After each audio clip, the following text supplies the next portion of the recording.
Welcome to the second lecture. We are still continuing the analysis method of aperture antenna by using Fourier transform. Now, we said in the last concluding part of the last lecture that till we need to find this f from the solution.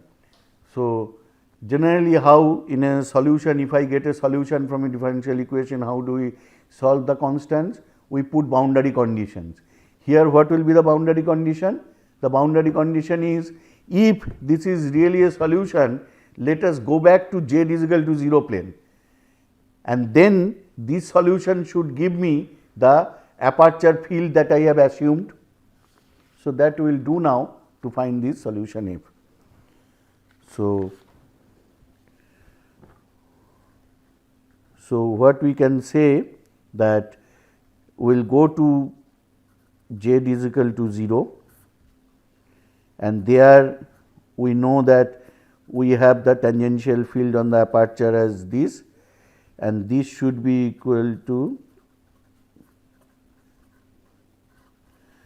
so I have this solution, let me put z is equal to 0 here. So, and what is its value? So, I can say that 1 by 4 pi square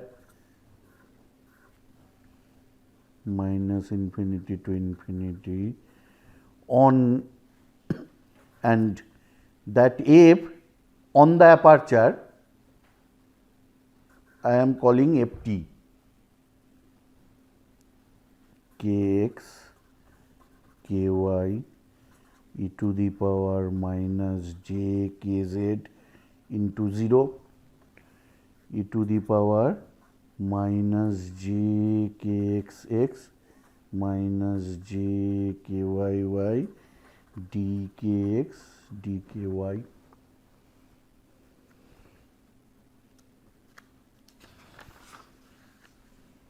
You see, this was our solution. I have just put z is equal to 0. And only the changes. So, what is f t? F t kx ky is the xy plane component of f kx ky, or in waveguide people call it transverse component. Basically, this is nothing but the transverse component of the f. Now, this relation you see is clearly a 2D Fourier transform relation. So, from our knowledge of Fourier transform, I can now find f t. What is f t kx ky? F t kx ky is equal to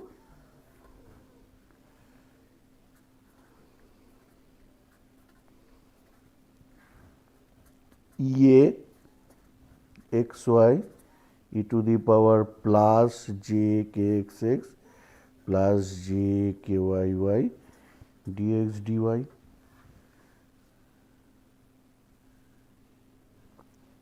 And I know that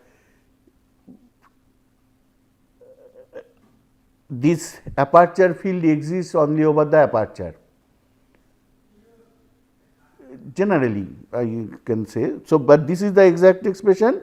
From here, I can also write it like this, that it is S A E A x y e to the power plus j k x x plus j k y y dx dy.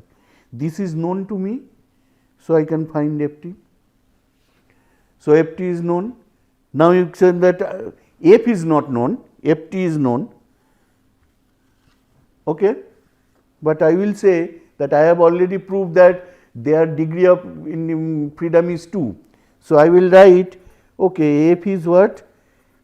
F t u t plus f z z. Already we have found that k dot f is equal to 0, means that you can write it in terms of kx fx plus ky fy plus kz fz is equal to 0. So, from here you can write what is fz. Fz is nothing but minus kx fx minus ky fy by kz is equal to minus kx fx minus ky fy by, we have already seen what is kz, k naught square minus kx square minus ky square is equal to this. So, you see that fz is also known, because we know fx fy, we know ft, that means we know fx fy. Now, we can find fz. So, we know f. So, we have formally, so now we can say that what is the field? We will say the field is E x y z anywhere is equal to 1 by 4 pi square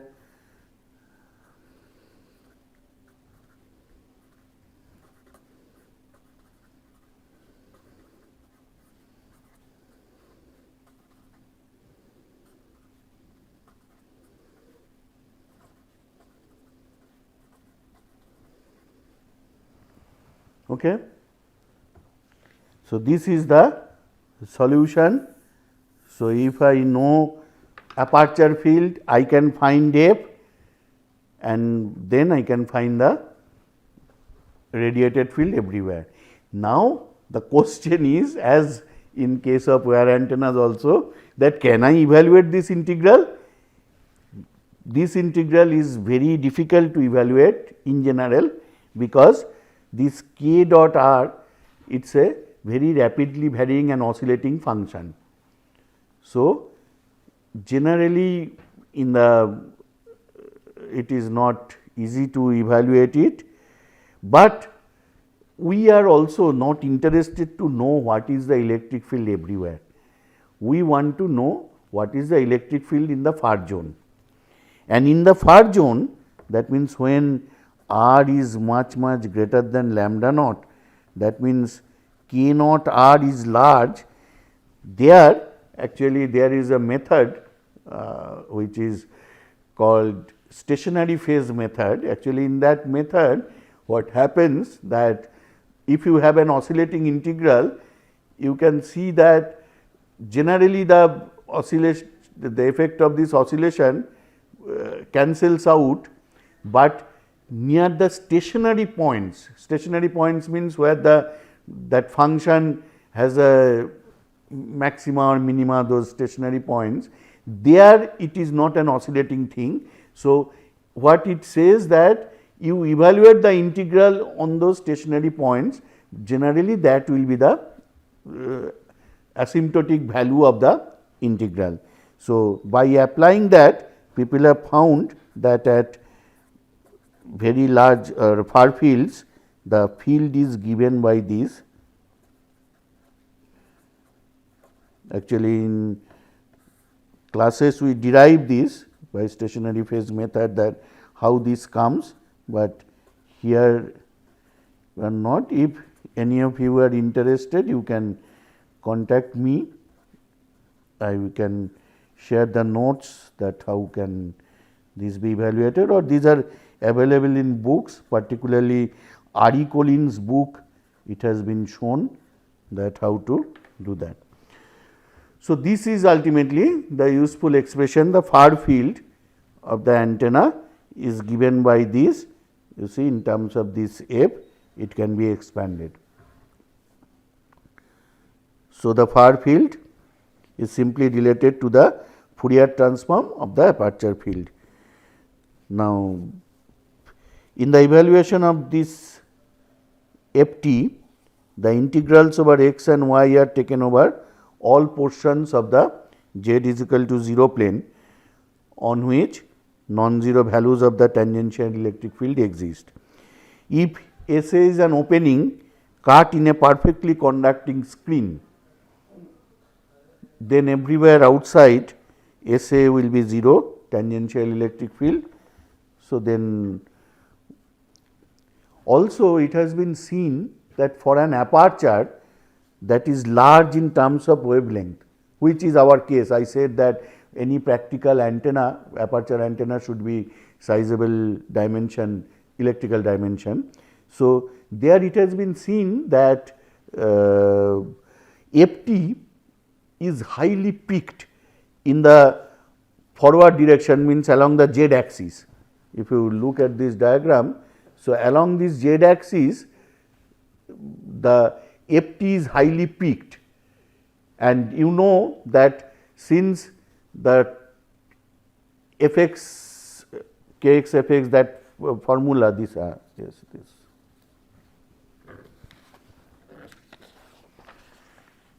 is FT is highly peaked, then Fz because of this is very small.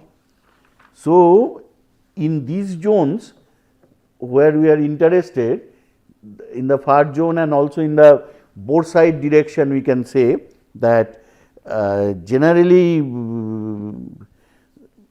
is also here in that zone, this cos theta, that will be their cos theta becomes 1 because theta is 0. So, here you see the expression, this is 1 and Ft is sizable, Fz is, that is why very small. So, radiated field can be given nearly by Ft in this region, and is, so that means in most of our zone of interest, if we are looking bore side to the aperture, then this F we can replace by Ft also. If not, then we will have to do. So, I will write better that in general that F can be written as, you see, Ax Fx plus Ay Fy minus Az Fx Kx plus Fy Ky by Kz. This I have already shown that how Fz comes. So, I am putting that value this. So, you see you have all these values. Now, generally in the observation zone, we want the whole thing in terms of spherical coordinates. So, your job is to now convert this Ax, Ay and Az vector to spherical coordinates. That means, I am giving you the clue that Ax, Ay, this you know, spherical to rectangular coordinate transformation. Just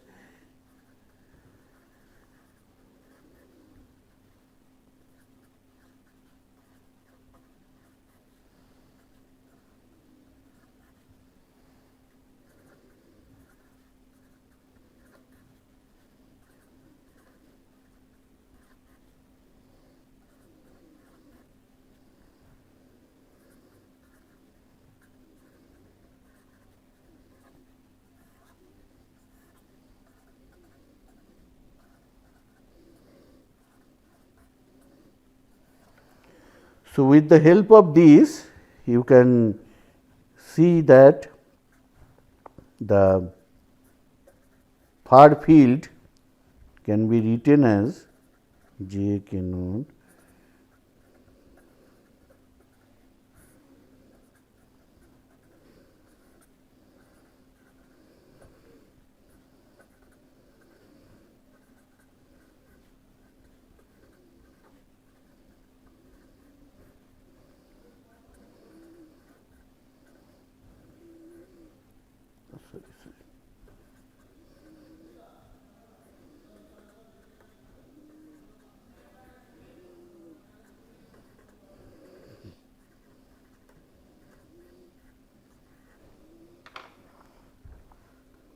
okay. And then we can write in our usual way what is E theta far, obviously these are all far fields. So, what is E theta? For later reference I am writing it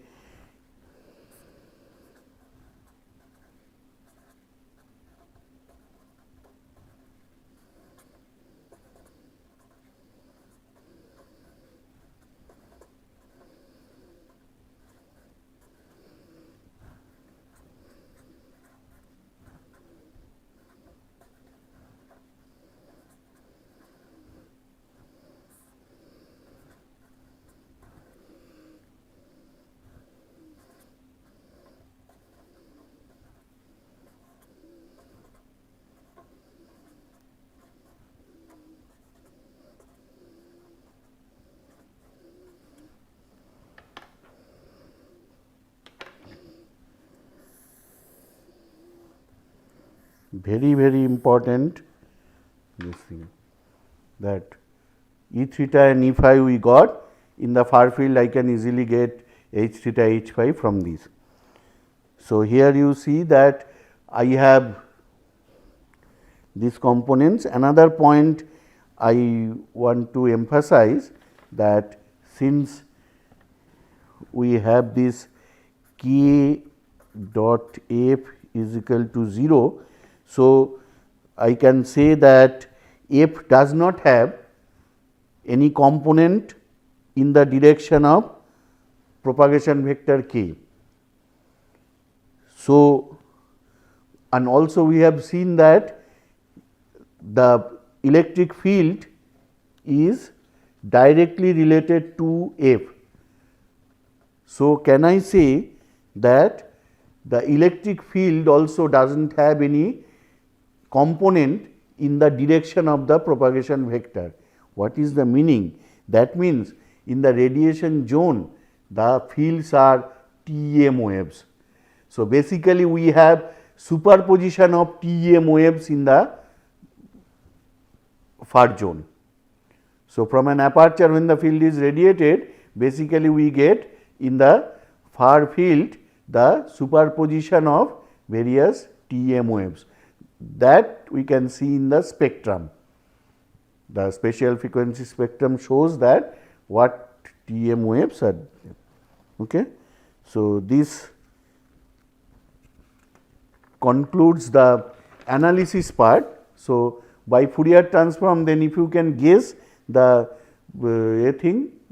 aperture field, then you can find the radiated field. We will see one by one application of that. The first application will be open ended waveguide.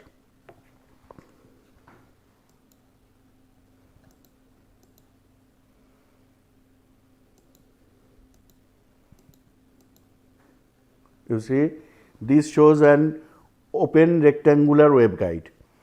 It is the wave, actually this back side it was a waveguide. Suddenly after this, at z is equal to 0, nothing is there. So, inside there was T10 mode, dominant mode was propagating, and we see the dimensions etc. shown. So, electric field is y directed, electric field does not have any variation in the y direction, electric field has variation in the x direction. Typically that variation is sinusoidal variation. A is the broader dimension of the waveguide, B is the narrower dimension of the waveguide, etc., etc. The aperture is in the z is equal to 0 plane. So, I can write the transverse component of the fields as Ey. All of you know this from your waveguide knowledge. I can write according to my, you see, coordinate, my coordinate is the center of the guide. So, field will be cos pi x by a e to the power minus j beta naught z, and h x is minus e naught y w cos pi x by a e to the power minus j beta naught z, not beta naught, sorry, I am writing it is actually beta T10 it should be. So, I should not call it T, actually this is later. And so, what is beta, the propagation constant, that is k naught square minus pi square by a square whole to the power half. Okay. This is, sometimes we write it as T10 also. So, you can write here as T10, T10. Okay. And what is this? This is the wave admittance, and wave admittance for this mode is beta T10 y naught by k naught. Okay. So, at z is equal to 0, what are the fields? Because those are my aperture fields. So, at z is equal to 0, the fields are E y is E naught cos pi x by a, and h x is minus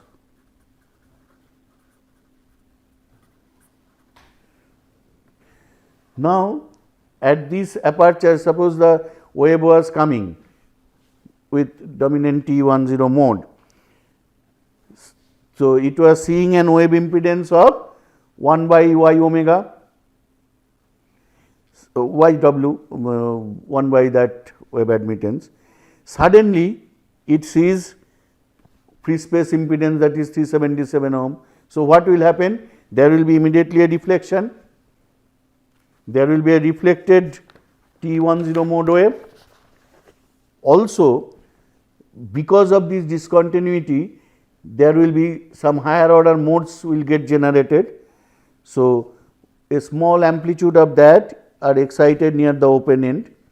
So, that can be taken into the analysis, but as a very first cut analysis, we can neglect both of these. If we neglect them, then we can say that the aperture field is also given by the dominant T10 field. I am again repeating that actually aperture field will be equal to the reflected, but the actually the what has incident field plus the reflected field plus the higher order modes.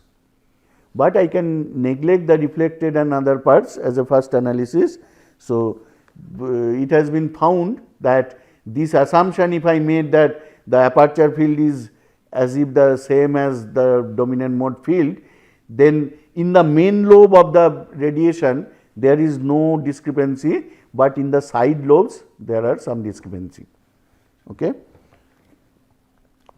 So, this is at z is equal to 0, this is the field. So, I say that this is my E A. So, you see that that means my E x is 0. So, can I say f x will be also 0, f x is the Fourier transform. So, I will have only f y, and what is f y? E naught minus b by 2 to plus b by 2 minus a by 2 to plus a by 2 cos pi x by a e to the power j k x x plus j k y y dx dy is equal to 2 pi a b e naught sinc k y b by 2 cos k x a by 2 by pi square minus k x a whole square, where k x is k naught sin theta cos phi, k y is k naught sin theta sin phi. Okay. So, in the pi is equal to pi by 2 plane. That means, if you look at the diagram yz plane, that means in this plane, can you show that this plane? Can you show my hand? In the yz plane, the radiated field is given by E theta. There will be, what will be kx? Kx is 0 in this, for phi is equal to pi by 2, and ky is k naught sin theta, and sin phi is equal to 1.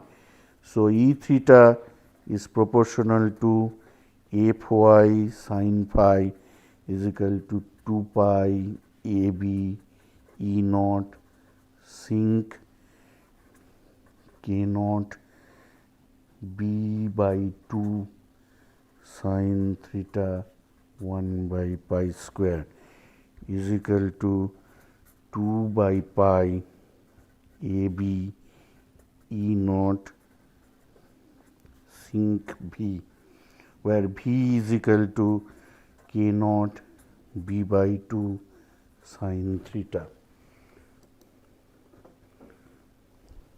It has been shown here in this left diagram. You see that this is the radiation pattern E theta as a function of v. So, due to actually why it is like this sinc, you see it is an interesting thing. Again, you can show that it is an interesting thing. Actually, along y direction, that means yz plane there, along y direction the aperture illumination is uniform. So, Fourier transform of that will be what? Radiation pattern is sinc function. That is what it came. And in the pi is equal to 0 plane, that means xz plane, you can write kx is k naught sin theta, ky is 0, cos phi is 1. So, you can put in our all those solutions. Actually, I am putting all those here. You see, these are my solutions. Here I am putting and getting E theta, E phi, etc. So, here I will get the E phi value to be 2 pi ab E naught cos u by pi square minus 2u whole square cos theta, where u is k naught a by 2 sin theta. So, that has been put plot here E phi by cos theta, and it shows like this. Here it was not uniform illumination, and so it is not a pure sinc function, but Fourier transform there. Now, if you have at X band WR90 waveguide, it is a X band waveguide, its dimensions we know. A is 0.09 inch, that is 2.286 centimeter, and its B is 0.4 inch, that is 1.016 centimeter. Let lambda naught is 3 centimeter, that means 10 gigahertz. Now, beam width you can find, what is the beam width in the E plane? E plane means phi is equal to pi by 2. E plane where the E vector lies with the propagation direction. So, there the first null occurs at V is equal to pi. V's value you put k naught b by 2 sin theta is equal to pi. So, sin theta value if you put, you know all these values, it will come to be 3. What does that mean? That theta is in the invisible zone. So, sin theta is greater than 1, that means in the theta plane we do not have a null. You will have to go beyond that, but that is physically not possible. So, you will have to say that null is not there. So, it is a very B is too small for a null to occur in visible space. So, beam width is undefined here. Similarly, in the H plane, means the other plane, phi is equal to 0, null occurs at k naught a by 2 sin theta is equal to 3 pi by 2. Please note that at pi by 2 it does not occur, because at pi by 2 we get Fy is equal to 0 by 0. So, here if you solve for sin theta, this sin theta also is greater than 1. This null is also at invisible space. So, very flat beam, poor directed nature. So, for direct calculation we have to do actual integration. That can be done. We know the fields now, radiated zone. So, total power radiated we know. So, PR we can calculate half minus A by 2 to A by 2 minus B by 2 to B by 2 by W E naught square cos square pi x by A dy dx. This will give me AB by 4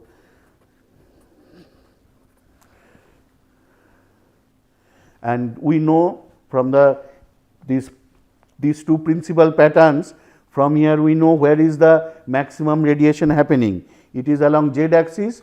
So, we can find the radiation intensity at z axis, that means dp d omega at theta is equal to 0, that will be r square half y naught E theta square plus E phi magnitude square. This if you evaluate will come to be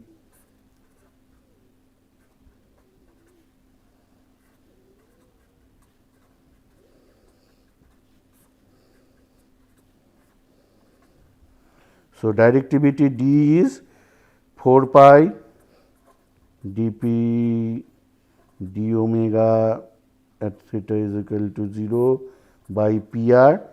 So, you do this, you will get, finally you will have to put those things, values of this YW, this wave impedance that I have already told. So, if you do that, you will get 64 AB by beta T10 lambda naught cube, and beta T10 is pi by 4 by lambda naught square minus 1 by s square whole to the power half. Again, if we do that thing, that lambda naught 3 centimeter, WR 90 waveguide, then you can find this D becomes, if you put these values, 3.5. So, directivity of a open ended waveguide in X band, the WR 90, the directivity is 3.5. So, it is definitely better than a dipole. You see, it is definitely better than a dipole, but in aperture thing, it is a such large thing, 3.5 is not good, but open ended waveguide is a very popular antenna, because in arrays it can be used. In array it is a very good element, it can sustain very high power compared to all those wire antennas. So, in various radar applications you have open ended waveguide, and it is a very good structure. You see feed is coming, suddenly that is becoming an antenna. So, there is no need to have a separate antenna and all those things, and on a ground plane everyone is put. So, the front part is very planar. So, that is why in missiles etc. guidance systems, they are in radar guidance system, missile guidance system, it is heavily used, this open ended waveguide, and its antenna properties are very well known. So, now we will see, today we are concluding this, but we will do the same thing in case of other things the horn antennas, because now the question is, if I flare the aperture, that becomes a horn, and the moment I flare, my motivation is I should get better directivity, which actually will get by flaring. So, that we will see in the next lectures. Thank you.